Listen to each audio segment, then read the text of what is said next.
কোরআনের 5 নম্বর সূরা সূরা মায়দায়ের 6 নম্বর আয়াতের শুরুতে আল্লাহ কথাগুলো বলছেন। তো এখান থেকে একটা বিষয় স্পষ্ট জানা যায়, তাহলে নামাজ পড়ার আগেই আমাদেরকে ওযু করা লাগবে।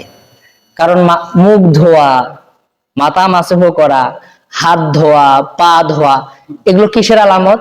ওযু করার আলামত। আমরা সবাই জানি না? জানি। আসলে আমরা যদি প্রশ্ন করি ওযু মানে কি, ওযু হলো আরবি শব্দ যার বাংলা অর্থ হয় হলো পরিষ্কার করা, পরিচ্ছন্ন হওয়া, নির্মল হওয়া, এগুলো অর্থ বোঝায়। তো যেহেতু ওযুর মাধ্যমে মানুষ পরিষ্কার পরিচ্ছন্নতা অর্জন করে, এই জন্য পবিত্রতা অর্জন করে, এই জন্য এর নাম হলো ওযু।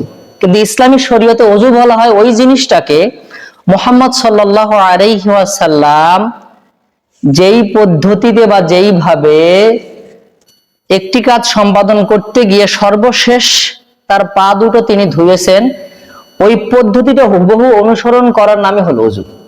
রাসূল যেইভাবে করছেন ওই ধারাবাহিকভাবে করার নামটাই হলো ওযু। আল্লাহ রাব্বুল আলামিন এখানে যে কথাটা বলেছেন সেটা 4টা অঙ্গের কথা। কয়টা বলেন তো? প্রথম আল্লাহ বলছেন যে যখন নামাজে দাঁড়াবা মুখ ধুয়ে নাও, একটা হলো চেহারাটা ধুয়ে নাও। 2 নম্বর বলছেন 2 হাত ধো কোনু পর্যন্ত, কয়টা গেল?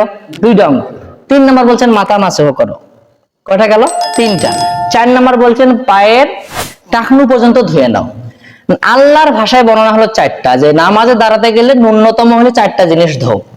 যদি আমরা 4টা জিনিস ধুয়ে নেই তাহলে নিশ্চিত থাকতে হবে যে তার ওযু হয়ে গেছে। সুবহানাল্লাহ বলেন। কথা কি বুঝতে পারছেন? আল্লাহ রাব্বুল আলামিনের বর্ণনা মোতাবেক কেউ যদি নামাজ পড়তে এসে চেহারাটা ধুয়ে নেয়, হাতের টাকনু পর্যন্ত ধুয়ে নেয়, মাথা মাসহ করে, পা ধুয়ে নেয়, তাহলে তার ওযু হয়ে গেছে। আমরা এই 4টাকে আমাদের ইসলামী শরীয়তে বলে থাকি ওযুর 4 ফরজ। ওযুর কয় ফরজ? আমরা বলি না ওযুর 4 ফরজ কি কি? সমস্ত মুখমণ্ডল ধোয়া, দোনো হাতের টাকনু পর্যন্ত ধোয়া বা কনুই পর্যন্ত ধোয়া, তারপরে মাথা মাসহ করা, এরপরে পায়ের গিরা পর্যন্ত ধুয়ে ফেলা। এই 4টা কোনো ফরজ বলে থাকি, এটা এই আয়াত থেকে। কথা কি বুঝতে পারছেন? অতএব কোন মানুষ যদি শুধুমাত্র এই 4টা জিনিস এইভাবে সম্পাদন করে সেই মানুষটার যে ওযু হয়ে যাবে, দলিল তার কোরআন। এখন রাসূল সাল্লাল্লাহু আলাইহি ওয়াসাল্লামের উপর এই আয়াত নাযিল হয়েছে, তিনি ওযু করেন নাই? করছেন। আমার কথা হলো ওযু কেন করতে হবে? হ্যাঁ, আয়াতটা কোরআনেই আছে, ওযু কেন করতে হবে? এই জন্য করতে হবে যে আল্লাহ নবী সাল্লাল্লাহু আলাইহি ওয়াসাল্লাম বলছেন সুনান তিরমিজি গ্রন্থের 1ম খণ্ডে 3 এবং 4 নম্বর হাদিস, আল্লাহ রাসূল বলেন মিফতাহুস সালাত, নামাজের চাবি, নামাজের চাবি, নামাজের চাবি হলো তাহুর। মিফতাহুস সালাতি তাহুর, নামাজের চাবি হলো পবিত্রতা। আরেকটা বর্ণনা আল্লাহ নবী বলছেন মিফতাহুস সালাতিল উযু, নামাজের চাবি হলো ওযু। যদি ওযু থাকে তো নামাজ থাকে, আর যদি ওযু না থাকে তো নামাজে থাকে না। ওযু থাকলে যে নামাজ থাকে এটা দলিল কোথায়? সহিহ বুখারীতে কিতাবুল ওযু অধ্যায়ের 1 নম্বর হাদিস। আল্লাহ নবী সাল্লাল্লাহু আলাইহি ওয়াসাল্লাম বলেছেন লা তুকবালুস সালাতা বিগায়রিত তুহুর, আল্লাহ ওযু ছাড়া নামাজ নেবে না। ওযু ছাড়া আল্লাহ নামাজ নেবে না। শুধু কি চাই? সুনান আবু দাউদ গ্রন্থের মধ্যে কিতাবুল ওযু অধ্যায়ের হাদিস যেটা আসছে কিতাবুত তাহারাতের মধ্যে, রাসূল সাল্লাল্লাহু আলাইহি ওয়াসাল্লাম বলেন লা সালাতা ইল্লা বিউযুইন, নামাজই হবে না ওযু ছাড়া। কোন মানুষ যদি ওযু ছাড়া নামাজ পড়ে ওই মানুষের নামাজ হবে না। ওয়ালা ওযু, আর কোন মানুষের ওযুই হবে না ইল্লা, ওই জিনিসটা ছাড়া। কোন জিনিসটা ছাড়া? লাম ইউজকারিল্লাহি তাআলা আলাইহি, যেই ব্যক্তি ওযুরত অবস্থার শুরুতে বিসমিল্লাহ বললো না। কি বললো না? অনেক মানুষ ওযু করে না কিন্তু শুরুতে কি বলে না? বিসমিল্লাহ বলে না, নামাজ ওযু শুরু করে দেয়। আল্লাহ নবী বলছেন যে নামাজেই আল্লাহর কাছে গ্রহণযোগ্য হবে না ওযু ছাড়া, আর ওযুই গ্রহণযোগ্য হবে না যতক্ষণ মানুষ ওযুর শুরুতে কি বলে নাই। আমাদের এরকম অনেক হয় না, ওযু শুরু হয়ে গেছে বিসমিল্লাহ বলার খবর নেই, খালি ফেতলা পারি আমরা, এই জিনিসগুলো হয়ে যায়। এই জন্য অবশ্যই আমাদের নামাজের শুরুতে যেমন ওযু দরকার আছে, ওযুর শুরুতে কি দরকার আছে বলেন তো? বিসমিল্লাহ। বিসমিল্লাহ অবশ্যই বলা দরকার আছে, এটা একটা ব্যাপার। এটা সুনান আবু দাউদ গ্রন্থের 102 নম্বর হাদিসে পেয়ে যাবেন। তো আরেকটা ব্যাপার হলো আমরা ওযু কেন করতে যাব? বুঝলাম যে এই কারণে নামাজের জন্য ওযু। আরেকটা কথা হলো ওযু এই জন্য করতে হবে যে আমরা যেহেতু কোরআনটা সামনে নিয়ে এসেছি, এদের মাধ্যমে আমরা সঠিক ব্যাঠিক সব জিনিস বুঝি, তাই না? কোরআনের মধ্যে আল্লাহ সঠিক জিনিসও বলেছেন, ব্যাঠিক জিনিসটাও বুঝিয়ে দিয়েছেন, এটা বুঝে আমরা চলবো। তো কোরআনটাও পড়তে গেলে আমাদের কিসের দরকার? অজুর দরকার। তো অজু ছাড়া তো আর কোরআন পড়া যাচ্ছে না। তবে একটা মাসালা মনে রাখবেন, অজু যদি না থাকে আপনার, তারপর আপনি কোরআনটা ধরতে পারবেন। কি করতে পারবেন? ধরতে পারবেন। কিন্তু অজু করে কোরআন ধরাটা ভালো। এখন এটা গেল। আরেকটা জিনিস আপনাদের আমি বলে অজুর কথাটা ডাইরেক্ট নিয়ে আসতেছি। সেটা হচ্ছে যে আমরা এত কিছু যদি অজু করি তাহলে আমার লাভটা কি? আমি অজু করি, আমার লাভটা কি? কি হবে লাভটা? মুহাম্মদ সাল্লাল্লাহু আলাইহি সাল্লাম বলছেন সুনান নাসাই গ্রন্থের 103 নম্বর হাদিসে আল্লাহ নবী সাল্লাল্লাহু আলাইহি ওয়াসাল্লাম বলেন, ইজা আব্দুল মুমিন ইজা ইয়াতাওয়াজ্জা আব্দুল মুমিন, যদি কোনো ঈমানদার মুমিন মানুষ, যে নিজেকে মুসলমান ঈমানদার দাবি করে, এই ব্যক্তি যদি ওযু করে, ফাতামাদামাদা, সেই ব্যক্তি অবশ্যই কুলি করবে। কুলি করবে না? কুলি যখনই করবে, আল্লাহ রাসূল বলেন, কুলি করার সাথে সাথে কুলি যখন সে ফেলে দিবে, তখন এই মুখের দ্বারা তার যা গুনাহ হয়েছে, গুনাহটা আল্লাহ মাফ করে দিবে। সুবহানাল্লাহ। তাহলে আপনি ওযুতে কুলি যে করতেছেন, এতে আপনার মুখ তো ভালো হলো, মুখের দ্বারা যা গুনাহ হয়েছে এই গুনাহগুলো আল্লাহ মাফ করে দিবে, তরল বের হয়ে যায়। আল্লাহ রাসূল সাল্লাল্লাহু আলাইহি ওয়াসাল্লাম আরো বলেন যে এরপরে যদি কখনো মানুষ কুলি করার পরে নাকে পানি দিবে, ফাইজান ইস্তানশারা, নাকে দিয়ে গড়গড়া করবে বা নাক ঝাড়বে। ঝাড়ে না মানুষ? নাক ঝাড়ে না? এই যে মানুষ নাক ঝাড়ে, এই নাক যখন ঝাড়বে, রাসূল সাল্লাল্লাহু আলাইহি ওয়াসাল্লাম নাক ঝাড়ার মাধ্যমে মানুষের নাকের মাধ্যমে যেটা গুনাহ হয়, এটা গুনাহগুলো বের হয়ে যায়। সুবহানাল্লাহ বিহামদি। আল্লাহ নবী সাল্লাল্লাহু আলাইহি ওয়াসাল্লাম বলেন, ওয়াইজা গাসালা ওয়াজহাহু, যখন সেই ব্যক্তি তার চেহারা পুরোটাই ধুবে, একদম মুখমণ্ডল পুরোটাই ধুবে। আমরা তো ধুই, একদম চুলের গোড়ালি থেকে শুরু করে এই সাইজ পর্যন্ত পুরো ধুই। আল্লাহ নবী বলেন, যখন এইভাবে কেউ ধোয়, ধোয়ার সাথে সাথে তার চেহারার মাধ্যমে যেটা গুনাহ হয়েছে, সেই গুনাহটাই এই পানির সাথে সাথে সব বের হয়ে যায়। সুবহানাল্লাহ বিহামদি। এমন কি ওই মানুষটার চোখের পাপড়ির নিচ দিয়েও যে গুনাহ থাকে, আল্লাহ এই গুনাহটুকু মাফ করে দেয়। সুবহানাল্লাহ বিহামদি। আল্লাহ নবী সাল্লাল্লাহু আলাইহি ওয়াসাল্লাম আরো বলেন, ওয়াইজা ওয়াসালা ইয়াদাইহি, যখন সেই ব্যক্তি তার দুই হাত ধুবে, ধোয়ার সাথে সাথে কি হবে? তার দুই হাত দ্বারা যা গুনাহ হয়েছে, ধোয়ার পানির সাথে সাথে সবগুলো জিনিস সব বের হয়ে যাবে। সুবহানাল্লাহ বিহামদি। মানে দুই হাতের গুনাহগুলো সব আল্লাহ মাফ করে দেবে। এরপর যখন ওয়াইজা মাসাহা বিরুসিহি, সে যখন তার মাথাটা মাসহ করবে, মাথা মাসহ করার সাথে সাথে কি আল্লাহ নবী সাল্লাল্লাহু আলাইহি সাল্লাম বলেন, মাথা মাসহ করার সাথে সাথেই তার মাথার যা গুনাহ হয়েছে, যা চিন্তা ভাবনার গুনাহ, অন্যান্য কারণে গুনাহ হয়েছে, এগুলো সব মাফ করে দেবে। সুবহানাল্লাহ বিহামদি। এমনকি তার কানের যা শ্রবণ গুনাহ হয়েছে, কানে শুনে গুনাহ হয়েছে, অনেক জিনিস শোনা হয়েছে অনর্থক, এগুলো গুনাহ আল্লাহ মাফ করে দেবে। সুবহানাল্লাহ বিহামদি। ওয়াইজা গাসালা রিজলাইহি, যখন সে তার দুই পা ধুবে, তখন দুই পা ধোয়ার সাথে সাথে তার দুই পায়ের দ্বারা যত গুনাহ হয়েছে, আল্লাহ সমস্ত গুনাহ মাফ করে দেবে। সুবহানাল্লাহ বিহামদি। কথা কি বুঝতে পারছেন? তাহলে এগুলো কখন হয়? যখন আপনি ওযু করেন, ঠিক না? ওযু থেকে ধুই আমরা। নবী সাল্লাল্লাহু আলাইহি ওয়াসাল্লাম বলেন, এইভাবে ধুইতে ধুইতে মানুষটা একদম গুনাহবিহীন অবস্থা হয়ে যায়। সুম্মা কানা, এরপর যখন ওই মানুষটা নামাজের মধ্যে মসজিদে আসার জন্য হেঁটে হেঁটে আসা শুরু করবে, ওযু করা শেষে এবার মসজিদে আসলো, হেঁটে আসলো, আল্লাহ নবী সাল্লাল্লাহু আলাইহি ওয়াসাল্লাম বলেন, ফালা সালাতা লাহু নাফিলাতান লাহু, তার এই নামাজটা তখন অতিরিক্ত একটা নেকি হয়ে গেল। সুবহানাল্লাহ বিহামদি। আমরা জানি নামাজের মাধ্যমে হলো গুনাহ মাফ করে। আল্লাহ নবী বলছেন যে ওযু যদি এইভাবে মানুষ করে, তো ওযু করার কারণে তার গুনাহগুলো ওই দিকেই সব ঝরে গেছে। এখন যে নামাজটা সে পড়তেছে, এই নামাজটা তার অতিরিক্ত নেকির নামাজ হয়ে যাচ্ছে। সুবহানাল্লাহ বিহামদি। কথা কি বুঝতে পারছেন? এই জন্য সহিহ বুখারীর একটা বিবরণ খুব সুন্দর আছে। আল্লাহ নবী সাল্লাল্লাহু আলাইহি ওয়াসাল্লাম বলেছেন যে কিয়ামতের মাঠের দিন আমার বান্দাকে যখন আল্লাহ যখন তার বান্দাদেরকে ডাকবেন, তো বিশেষ করে আমার উম্মতদেরকে যখন ডাকা হবে, তখন তাদের একটা চিহ্ন দেখে আমি চিনতে পারবো। সেটা হলো তাদের ওযুর জায়গা। কিসের জায়গা? ওযুর জায়গা। তাদের ওযুর জায়গাগুলো জল জল জল করবে, চকমক করবে। এগুলো যখন চমকাতে থাকবে, তখন আমি বুঝবো যে হ্যাঁ, এটা আমার ওই নামাজি রোজাদার। যেমন আল্লাহ চিহ্ন থাকে, তেমন ওযু করা ব্যক্তির এগুলো জিনিসগুলো সবগুলো চমকাতে থাকবে। তো রাসূল বলেন, এটা দেখে আমি বুঝতে পারবো এটা আমার উম্মত।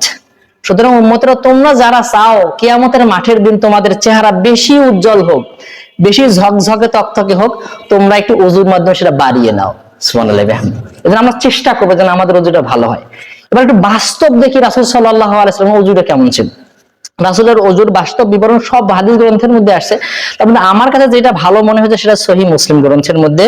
এটার মধ্যে একটা হাদিস আসছে, 426 নম্বর হাদিস। ওসমান রাদিয়াল্লাহু তাআলা আনহু একবার তার গোলামকে বলছেন যে আমার জন্য একটু অজুর পানি নিয়ে আসো তো। ওই গোলাম অজুর পানি নিয়ে আসছেন। অজুর পানি আনার পর গোলাম বলতেছেন যে আমি যখন অজুর পানি এনে দিলাম উসমান রাদিয়াল্লাহু তাআলা আনহুকে, তো উসমান রাদিয়াল্লাহু তাআলা অজুর পানি নেওয়ার পর কি করছেন, প্রথম অজুর পানি নিছেন, নেওয়ার পরে এই হাতের যে মোগরা আমরা বলি না এটাকে, সুন্দর করে পানি নিয়ে ডান হাত তারপরে বাম হাত এবং পরস্পর লাগা শুরু করছেন, আমরা যেটা ঘষা মাজা বলে থাকি, করলেন যাতে করে কোথাও পানি আর পৌঁছতে দেরি না হয়, সব জায়গাতে পৌঁছালেন। করার পর তিনি আবার ডান হাতে পানি নিলেন এবং কুলি করলেন, সেটা গড় গড় করে সেটা ফেলে দিলেন। এভাবে তিনি 3 বার কুলি করলেন। আবার তিনি নাকে পানি দিলেন এবং নাক ঝাড়লেন 3 বার।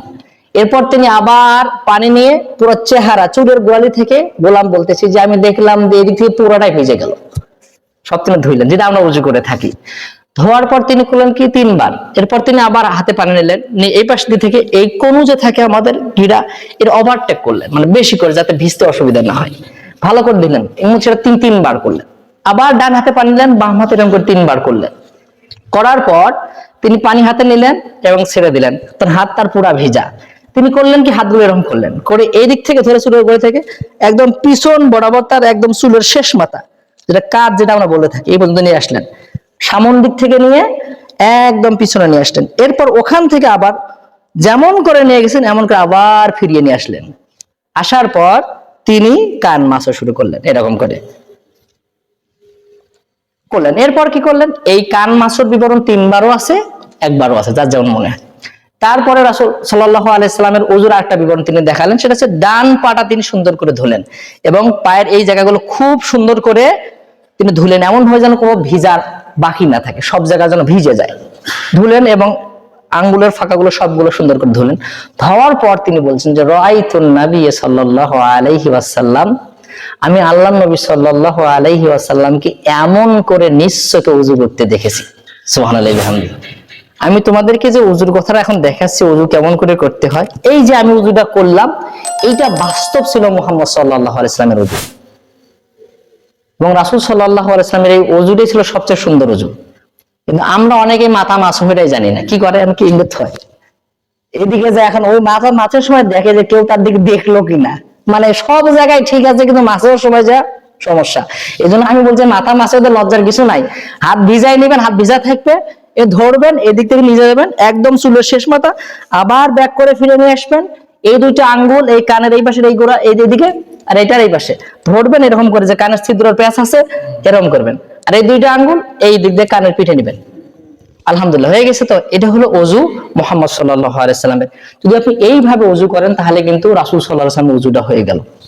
এই জন্য অবশ্যই ওযুর শুরুতে আমাদের বিসমিল্লাহ বলা উচিত। এখন যদি এইভাবে আপনি ওযু করেন, এন্ড ওযু করার যদি পানি কখনো না হয়, আল্লাহ সেই কথা বলছেন যে ওযু করতে গেছেন হঠাৎ করে পানি নেই, হতে পারে যে কোথাও আশেপাশে পানি পাচ্ছি না, এমন দূরে গেছি, হতে পারে না এমন সমস্যা, এমন যে পানি নেই, নামাজেরও সময় হয়ে গেছে, আর কি করব, আল্লাহ আবার আগে রাসূলকে জানাই দিয়েছে ওযু ছাড়া আল্লাহ নামাজ নেবে না, কারণ আমার ওযুই নেই, করব কি? তাহলে এই জন্য আল্লাহ বলছেন যে যদি পানি তোমরা না পাও, ফালাম তাজিদু মান, যদি তোমরা পানি না পাও তাহলে কি করবে, ফাতায়াম্মামু সাইদান তাইয়িবান, তাহলে তোমরা অবশ্যই পবিত্র মাটি দিয়ে তায়াম্মুম করে নেবে। সুবহানাল্লাহি ওয়া বিহামদিহি। এবার তায়াম্মুমটা বলি, তায়াম্মুমটা কি? মানে যদি ওযু না হয়, ওযু না হয় মানে কি, পানি না হয়, এন্ড যদি পানি না হয় তাও ওযু হইবে, সেটার নাম হলো তায়াম্মুম। ওইটাও ওযু কিন্তু নামটা হলো তায়াম্মুম। তায়াম্মুমটা কি? তায়াম্মুমটা সহজ, এটা কঠিন না। প্রথমত পবিত্র মাটি, মাটি অনেকগুলো হতে পারে সেটা পাথরের কোন গায়ে লাগা মাটি, হতে পারে আমাদের এই মেঝেতে লাগা মাটি, যে কোনো জায়গার মাটি যেটা পবিত্র, সোজা কথা অপবিত্র নয়, নোংরা নয়, ভালো দেখা যাচ্ছে, ধুলিবালি ইত্যাদি বিষয়, গোবর যেন না হয় বা অন্য জিনিসের উচ্ছিষ্ট যেন না হয়, এমনি ধুলিবালি যেগুলো আছে এগুলো, তাহলে হ্যাঁ পরিষ্কার। এর মধ্যে হাত মারবেন প্রথম, মারার পর যদি মনে হয় যে খুব মাটি হচ্ছে আপনি ঝাড়া দিবেন, ঠিক আছে? দেওয়ার পর এই যে হাতটা আছে, এই যে হাতটা আছে, এটার কি করবেন, আগে কি চেহারা নাকি হাত? অনেকেই কনফিউশনে থাকে, আসলে আগে চেহারা দিবেন। আগে কোথায়? চেহারা। চেহারা কি করবেন, আগে এই যে চুলের গোড়ালি আছে না, এটা ধরবেন, এটা ধরে একদম সুন্দর করে নিয়ে আসবেন, ঠিক আছে? আপনার হাতে আগে ধুলি নেই, ভালো করে বুঝেন, ঝাড়া দিয়ে দিচ্ছেন, ধুলিতে নাই, ধুলিটা এই পবিত্র মাটি দিয়ে এতটুকু কাজ করতেছি, তাহলে এইভাবে আপনি নিলেন। এটা আপনি 1 বারও করতে পারেন, 3 বারও করতে পারেন। এটা একবার গেল। দ্বিতীয়বার আবার হাত মারবেন এবং আবার ঝাড়া দিয়ে নেবেন। নেওয়ার পরে এই যে ধরবেন, এই যে ভালো এই আঙুলটা ফাঁকা রাখবেন, এর উপর পাশে নিয়ে যাবেন একদম একদম শেষ মাথা পর্যন্ত। আবার এই সাইডে এইভাবে ধরবেন, সুন্দর করে নিয়ে আসবেন। আর এই বাম হাতটা আছে না, আবার এটা এখানে ধরবেন, সুন্দর করে নিয়ে যাবেন কোণ পর্যন্ত। আবার এটা ধরবেন, নিজে থেকে সুন্দর করে নিয়ে আসবেন। কয়টা জিনিস ধুলেন? দুইটা। দুইটা খালি মাসহ করলেন, একটা হলো চেহারা আর একটা হলো হাত। এইটাই আপনার ওই যে ওযু করা যে এরকম হইতো, এইটা দ্বারাও সেই রকম হয়ে যাবে। সুবহানাল্লাহি ওয়া বিহামদি। অতএব এই কাজটা, এই মাটি দিয়ে এই কাজটা দুই কাজের জন্য করা যায়। একটা হলো যদি কখনো গোসল ফরজ হয়, পানি না পান, হতে পারে না, যে কোনো কারণে গোসল ফরজ তো হতেই পারে। এখন পুরুষ মানুষের গোসল ফরজ হয়ে যায়, পানি নেই, তাহলে কি করতে হবে? তাহলে গোসলের বিপরীতে তায়াম্মুম করেও কাজটা সারা যাবে। কথা কি বুঝতে পারছেন? তায়াম্মুমের কয়টা কাজ? দুইটা। একটা হলো চেহারাটা এরকম করে মাসহ করা, আর একটা হাত দুইটা মাসহ করা। এইটা করলে গোসলটাও হয়ে যাবে, নামাজ পড়তে পারবেন। আবার ওইটা করে ওযুটাও হয়ে যাবে, নামাজ পড়তে পারবেন। কখন? যখন পানি পাওয়া যাবে না। তাহলে আমাদের মুসলমানদের আর নামাজ পড়তে কত অসুবিধা হওয়ার কারণ? পানি না পাওয়া যেতে পারে, আলহামদুলিল্লাহ, তবে মাটি তো পাওয়া যাবে ইনশাআল্লাহ। কথা কি বুঝতে পারছেন? এই ছিল আজকের আলোচনার বিষয়। এই জন্য আমরা অবশ্যই, আমি আমার কথাটাকে আবারও ফিরিয়ে নিচ্ছি, সেটা হলো ওযু করতে সূচনা লগ্নে কি বলবো বলেন তো? বিসমিল্লাহ। কি বলবো? বিসমিল্লাহ অবশ্যই বলবো।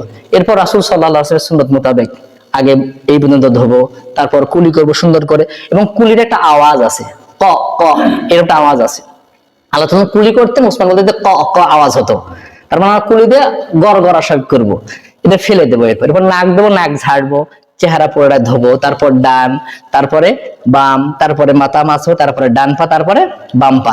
এইরকম করে যদি আমরা ওযু করতে পারি, তাহলে এর নাম হলো আমরা রাসূলের ওযুর মতন ওযু করতে পারলাম। আল্লাহ আমাদের তৌফিক দান করুক। আল্লাহ আমিন।